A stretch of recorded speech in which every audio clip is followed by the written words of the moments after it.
దీక్ష దివాస్తో భరోసానిద్దాం, జనం కోసం నిలబడదాం, ప్రశ్నిద్దాం, హామీలపై ప్రభుత్వాన్ని నిలదీద్దాం, దీక్ష దివాస్ను ఘనంగా నిర్వహించుకుందాం.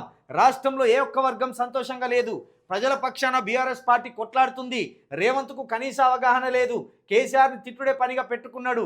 నేను మాట్లాడితే అరెస్ట్ చేద్దామని చూస్తుండు. హైదరాబాద్ సిరిసిల్లలో సన్నాహక సమావేశాల్లో పాల్గొన్న బీఆర్ఎస్ వర్కింగ్ ప్రెసిడెంట్ కేటీఆర్. ఇవన్నీ నిజాలే.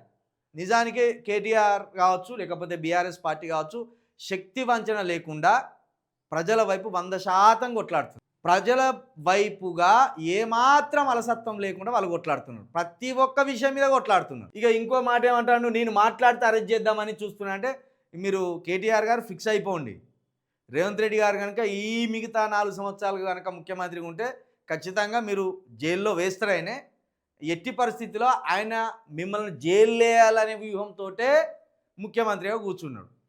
ప్రజలకేదో హామీలు నెరవేర్చాలనో, విద్యార్థులకు ఏదో ఉద్యోగాలు ఇవ్వాలనో ఇవన్నీ పక్కన పెట్టడం కంటే మొట్టమొదటి ప్రయారిటీ మిమ్మల్ని జైల్లో వేయడమే. కాబట్టి మీరు అది ప్రిపేర్ అయిపోండి. దానివల్ల మీకు పోయేది కూడా ఏం లేదు. మీ మైలేజ్ని పెంచినోడు అవుతాడు. మిమ్మల్ని జైల్లో వేసి మిమ్మల్ని ముఖ్యమంత్రిని చేయాలని చూస్తాడు రేవంత్ రెడ్డి గారు.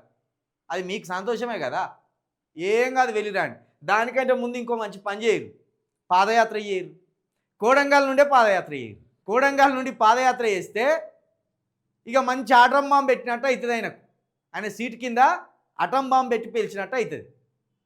కోడంగల్కి వెళ్ళి ఈ రైతు సమస్యల మీద, ఈ విద్యార్థి సమస్యల మీద, ఈ 4000 పింఛన్ మీద, ఈ రాష్ట్ర సమస్యల మీద పాదయాత్ర చేస్తూ ఆదిలాబాద్ దాకా కొనసాగండి. ఇక మధ్యలో ఎక్కడ అరెస్ట్ చేసినా మీకు ప్రజల పక్షాన మీరు పాదయాత్ర చేస్తున్నారు కాబట్టి ఇంకా సూపర్ మైలేజ్ వస్తుంది.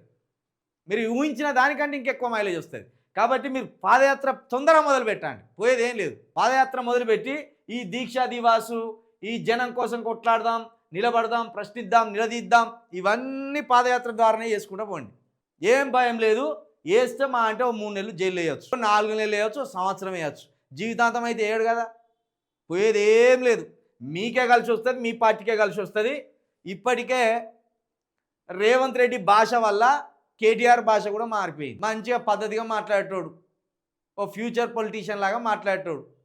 ఆయనను కూడా బొక్కలు ఇస్తాం, తన్నుతాం, కొడతాం అనే కాడికి తీసుకొచ్చింది. మేలగా ఆయన భాష కూడా మార్చుకునే కాడికి తీసుకొచ్చింది.